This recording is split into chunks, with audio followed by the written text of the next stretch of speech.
All righty, folks, we do a lot of discussion about how to get started, how to get to your first deal. We're going to do something completely different. We are going to talk to the investors who are at year 5 on their road to year 10. So in that case, you've been through a lot of the suck. You've had a lot of mistakes, or you've learned a lot of lessons, but you're only halfway there. So Casey and I are going to play a game of ping pong, and we are going to give you the 6 things that we would tell you at year 5. Casey, as always, ladies first. What do you got for number 1 thing that you would I go for me? number 1. I have putting systems in place. So on our year 5, so we're year 10. So on our year 5, we hadn't made the mistakes. We bought 1 property a year. I learned some hard lessons, and those hard lessons made me think and rethink my buy box and rethink how I operate. And I started slowly kind of taking ourselves out of all of the day-to-day and putting some more systems in place and hiring some people to do some things, some contractors. Really knowing exactly what materials and what things, I have a list of all the HVAC that we put in the house and the types of materials that we have in the house, and just kind of being more organized and having those systems put in place so that we can more easily manage our properties, more easily get things done, have a list of exactly who to call and not have to look on Facebook and find 4 different HVAC guys or electricians. We already have our crew. So we do self-manage. So when I say putting systems, I don't mean like hiring out everything and having a PM do it all. I do self-manage. And I'll tell you, it's been like the last 2 weeks from hell with, when it rains, it pours. There's been everything happening. But thankfully it hasn't, it's just been money out of the pocket to fix things. But we know exactly who to call and how to handle all the situations. And it's because of fine-tuning all of those through the early years. That's awesome. Awesome. Well, the first thing I'm going to do, again, we're going to go back and forth playing ping pong here. The first thing I would tell you, somebody getting to year 5, is congratulations. Yeah. Right. Real estate investing is hard, especially the first 5 years. I always say the first 5 years suck. You're in the mud. You have no proof of concept. You have no economies. The little cash flow gets eaten by a water heater. You have an eviction. Crazy stuff happens in this game because people get excited about real estate. They got big money dreams. And the first 5 years just kick you in the nuts. So the first thing I would tell you is congratulations. My comma, or my, what is that called? A semicolon after that would be job's not done, right? There's a famous quote, I'm a basketball guy, of Kobe Bryant being interviewed after winning 2 games of the finals. And if you don't know basketball, you have to win 4. And the reporter goes to him and goes, why aren't you smiling? Right? Because Cody's very focused and got this mean glare on his face. And, basically he goes back to them, job's not done, right? Is job done? Job's not done. What's there to be happy about, right? We've got 2 wins, but we need 4. And this is the kind of message I would have for somebody at year 5 is job's not done, right? Yeah. You got 5 more. Congratulations. It's certainly better than losing 2 games. But just like Kobe Bryant was in that great clip, job's not done, I would remind you the job's not done. So that's my first piece of advice. What do you got for number 2? My number 2 is, I'm sure that everyone who has gotten to year 5, or when you get to year 5, you realize that, you just have to take the emotion out of it. And I know, so gives me chills. I work with brand new investors like all the time. That's what I love to do. And it's almost like when you're a mom with a new baby and everything's new and it's for the first time. And oh my gosh, it's the same with your first few rental properties. Yeah. And yes, you should always try your hardest, 100% on every property. But there's also an element of, this isn't a house you're going to live in. This is an investment property. It has to make financial sense. You can't buy an alligator property because you like the way it looks. You can't just let the tenant move in with no job history and 40 dogs because you like them and you're going to give them a second or 100th chance at life. You learn as you go through this. And when you get to year 5, you will learn to just take the emotion out of it. And, Yeah. I learned that the hard way, my biggest way with my nightmare tenant story. And since then I started the cake method, and I am very particular on the types of properties that I buy and the types of tenants that I put in the property and the systems that I put in place and how I, renovate the property to attract good tenants and all these things.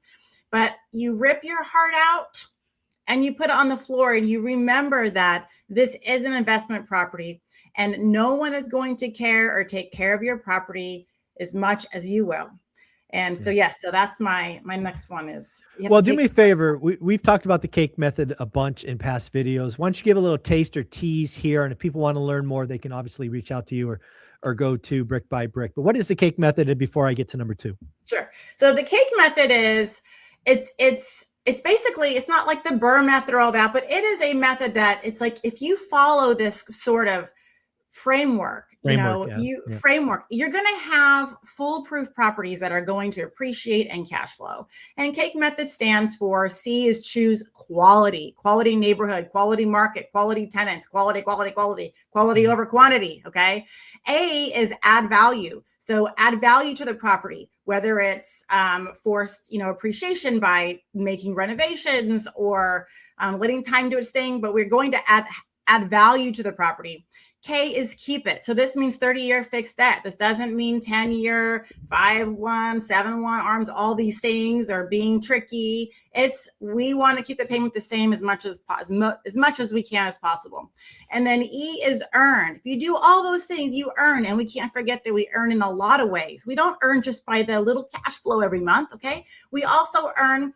Remember, you are bringing in someone's entire rent check. Someone is giving you $1,000, $2,000 a month, and that you are earning to pay down your loan and all your bills for the property. So following this cake method framework kind of allows the investor to buy more risk-free, and kind of get rid of a lot of those headaches that a lot of people talk about online. Love it. Love it. Well, my number 2 is actually something I love to do. If you're one of my school members or you join school, I do what is called portfolio reviews. I did 2 in the last 48 or 72 hours for John and Cody. Those are coming out on my channel. But I think somebody at year 5 should do a portfolio review. I think, lots of us kind of learn and our buy box evolves over time. Maybe you're like me, and you very quickly took out a mortgage and you created an alligator because you took out too much cash on a refi. I think at year 5 is a good chance to look at your portfolio and make sure these are the assets you want to hold for the next 5 years, because maybe like one of my interviews over the weekend, maybe there's some equity there you could scoop up, get out of a problem property, out of an area that's going the wrong way, and take that equity and put it somewhere else.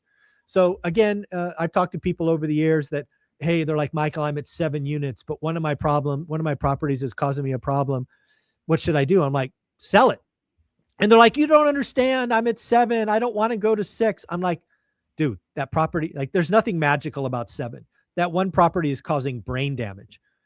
Get rid of the brain damage and move the equity somewhere else. So yeah, definitely at year 5, I think it's a good time. You kind of know what you're doing.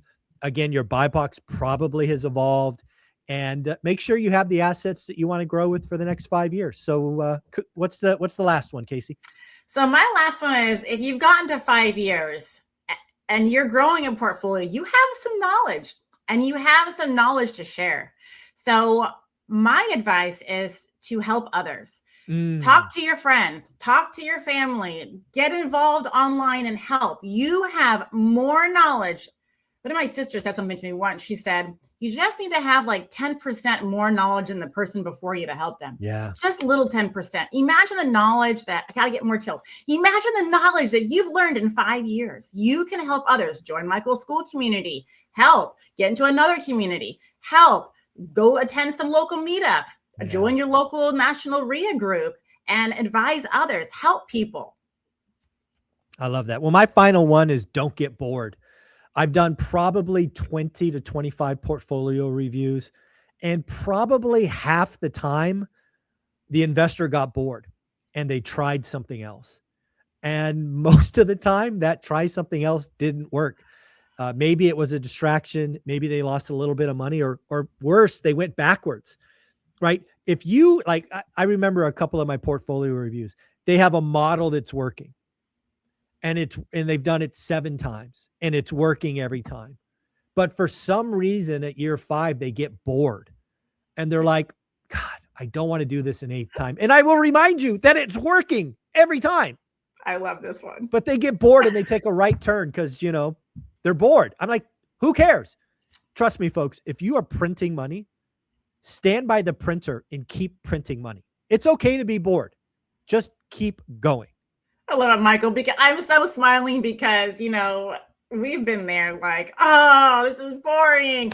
What about, we can buy a campground? What about we can do a car wash? What about a laundromat? What about, we have all this money? What about like buy something bigger? And it's just like every time it's like, oh, you mean I have to start over as the newbie? I have to relearn. I have to make mistakes. I have to lose money on mistakes and go through that learning curve. It's like, then we always go back to, forget it. Just more long-term rentals. It's easy. We know it works. It's not flashy, but screw it. Let's just stay in the lane that we know. So yeah, again, folks, that one cracks me up. Of all the portfolio reviews, again, it's roughly half of them have gone sideways because they got bored. Again, if you're standing next to the money printer, just keep printing. Casey, you do amazing work. Where can they find you? People can find me on YouTube. I'm about to put out a new video this week, Brick by Brick Wealth. And if you want to see what I'm up to, or you're interested in getting coaching for your first rental, you can check out my website, brickbybrickwealth.com. Awesome. You're amazing, Casey. Take care. Have a wonderful week.